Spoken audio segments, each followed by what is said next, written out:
겨울 오대산 길은 만만치가 않거든요. 창밖을 한번 보십시오. 월정사 전나무 숲길을 감싼 저 나무들 하늘을 찌를 듯 솟아 있습니다. 어떤 나무는 500년이나 되었다고 합니다. 월정사에서 상원사까지 가는 이 9km 남짓한 길, 지금은 이렇게 포장도로가 뚫려 차로 편하게 오르지만 불과 수십 년 전만 해도 승려들이 집신을 신고 걸어오르던 수행의 길이었습니다. 더 거슬러 올라가 볼까요? 1000년 전 신라의 자장율사가 걸었고 500년 전 조선의 왕 세조가 병든 몸을 이끌고 걸었던 길입니다. 단순한 숲길이 아닙니다. 이 길은 한국사의 가장 뜨겁고 때로는 가장 처절했던 순간들이 묻혀있는 역사의 현장입니다. 오늘 저와 함께 이 눈 덮인 산길을 오르면서 이 숲이 감추고 있는 오래된 이야기들을 꺼내볼까 합니다. 먼저 우리가 방금 떠나온 월정사 이야기부터 짚고 넘어가야 합니다. 여러분, 신라시대 최고 위직 승려였던 자장율사가 왜 하필 이 첩첩산 중 강원도 평창까지 왔을까요? 당시 이곳은 명주라 불리던 변방이었습니다. 호랑이가 득실거리는 험지였죠. 기록인 삼국유사를 보면 그 이유가 명확히 나옵니다. 자장율사는 중국 당나라 유학 시절 중국의 오대산에서 문수보살을 친견했습니다. 그때 부처님의 진신사리를 전해받으며 이런 계시를 받습니다. 너희 나라 동북 쪽에도 1만 명의 문수보살이 상주하는 산이 있다. 그곳을 찾아가라. 자장은 귀국하자마자 집신끈을 조여매고 산천을 헤맸습니다. 그러다 찾아낸 곳이 바로 이곳, 우리 땅 오대산입니다. 자장은 이곳에 초막을 짓고 중국에서 가져온 부처님의 정골 사리를 모셨습니다. 그것이 월정사의 시작이자 산꼭대기 정멸보궁의 시작입니다. 그런데 말입니다. 여기서 아주 흥미로운 그리고 인간적인 기록이 하나 나옵니다. 자장율사라고 하면 도를 통달한 고승 아닙니까? 그런 그도 실패를 했다는 겁니다. 자장은 이곳 오대산에서 다시 한번 문수보살을 직접 눈으로 보고 싶었습니다. 그래서 7일 동안 밤낮 없이 기도를 올렸습니다. 문수보살이시여, 제 앞의 모습을 드러내 주십시오. 하지만 어떻게 됐을까요? 삼국유사는 냉정하게 기록하고 있습니다. 3일 동안 날이 어둡고 구름이 끼어보지 못했다. 결국 자장은 문수보살을 다시 만나지 못하고 이곳에서 생을 마감했다고 전해집니다. 천하의 고승도 뜻대로 안 되는 게 있다는 것. 역사는 이렇게 솔직합니다. 하지만 자장의 그 치열했던 기다림이 있었기에 오늘날 오대산은 한국불교 최고의 성지, 문수신앙의 본산이 되었습니다. 자, 이제 시간을 훌쩍 뛰어넘어 조선시대로 가보겠습니다. 지금으로부터 약 550년 전 이 거친 산길을 올랐던 조선의 왕이 있습니다. 바로 제7대 왕 세조입니다. 우리에겐 수양대군으로 더 익숙한 이름이지요. 여러분은 세조하면 어떤 모습이 떠오르십니까? 조카 단종을 몰아내고 수많은 신하를 죽이며 왕자를 차지한 피해 군주. 아마 그 서슬 퍼런 이미지를 먼저 떠올리실 겁니다. 하지만 말년의 세조는 강력한 왕이 아니었습니다. 그저 병들고 나약한 노인일 뿐이었습니다. 기록에 따르면 세조는 극심한 피부병에 시달렸다고 합니다. 온몸에 종기가 나고 고름이 터져 밤에 잠을 이룰 수 없을 정도였습니다.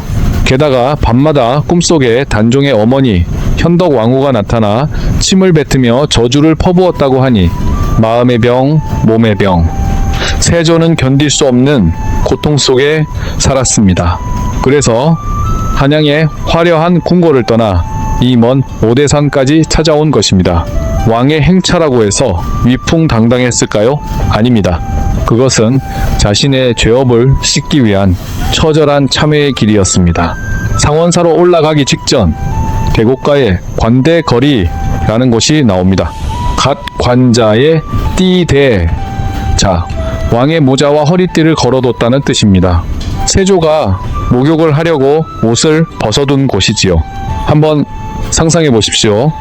천하를 호령하던 왕이 체면 따윈 아랑곳하지 않고 옷을 훌러덩 벗고 차가운 계곡물에 몸을 담급니다. 그 심정이 얼마나 절박했으면 그랬겠습니까?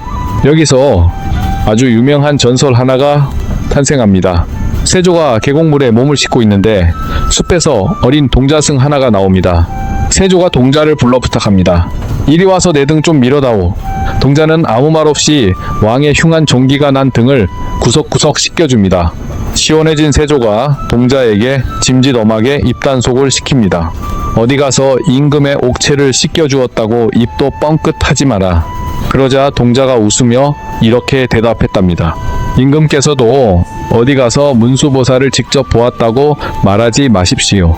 그리고는 호련히 사라졌습니다. 깜짝 놀란 세조가 등을 만져보니 씻은 듯이 병이 나아 있었습니다. 세조는 너무나 감격해서 화공을 불러 자신이 본 동자의 모습을 그리게 했고 그걸 바탕으로 나무 조각상을 만들었습니다. 그게 바로 지금 상원사 법당에 모셔진 국보 목조문 수동자 좌상입니다. 세조 이야기가 여기서 끝이 아닙니다. 더 기막힌 사연이 남아 있습니다. 이번 주인공은 사람이 아닙니다. 바로 고양이입니다. 피부병을 고친 세조는 그 이듬해 감사의 뜻을 표하기 위해 다시 상원사를 찾았습니다. 법당에 들어가 예불을 드리려는데 갑자기 어디선가 고양이 한 마리가 튀어나옵니다. 그러더니 세조의 옷자락 골룡포 끝을 이빨로 물고 늘어지는 겁니다. 이놈! 나라! 감히 어디라고! 쫓아내도 다시 와서 물고 또 물고 왕이 법당 안으로 못 들어가게 필사적으로 막는 겁니다. 세조는 순간 등골이 서늘했습니다. 이상하다.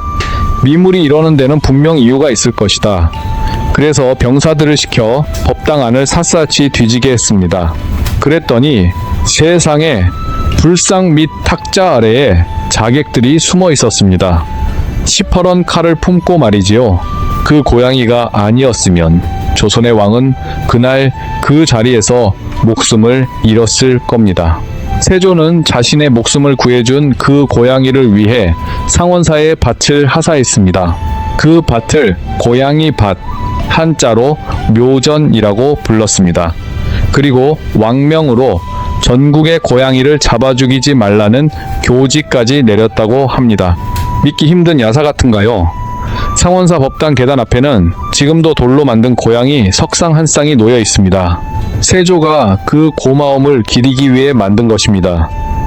보통 절에는 사자상이나 해태상이 있지 고양이상은 없습니다. 상원사가 유일합니다. 그 돌 고양이들을 보면서 한번 생각해 보십시오. 권력이라는 게 참 더덥지 않습니까?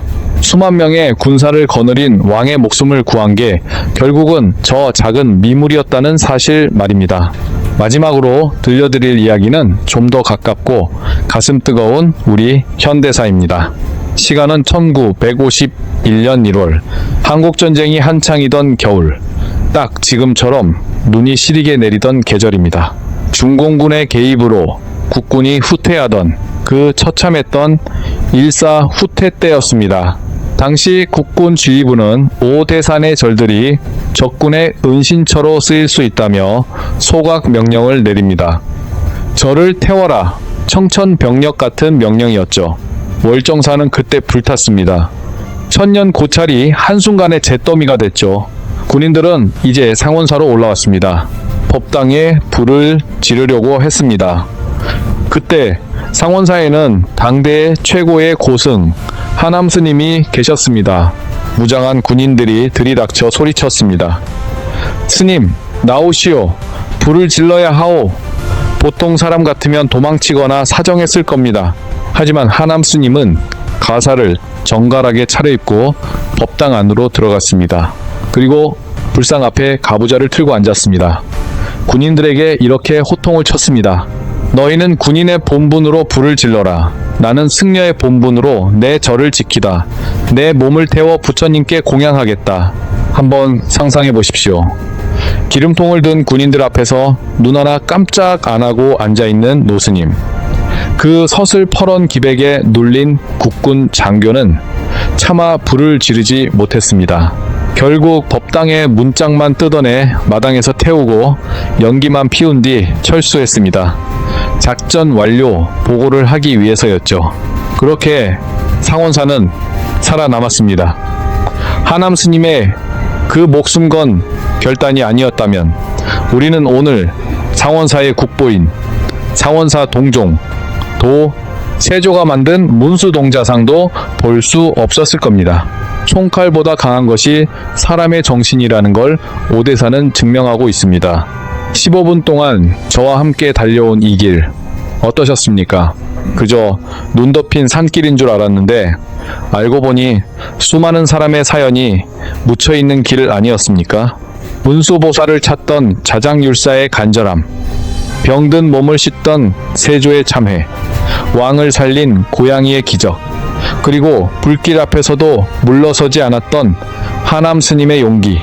이제 여러분이 직접 그 역사의 현장을 밟아볼 차례입니다. 조만간 상원사에서 월정사까지 걸어 내려오는 아름다운 숲길, 선제길도 소개해 드리겠습니다. 감사합니다. 이번 정류소는 상원사입니다.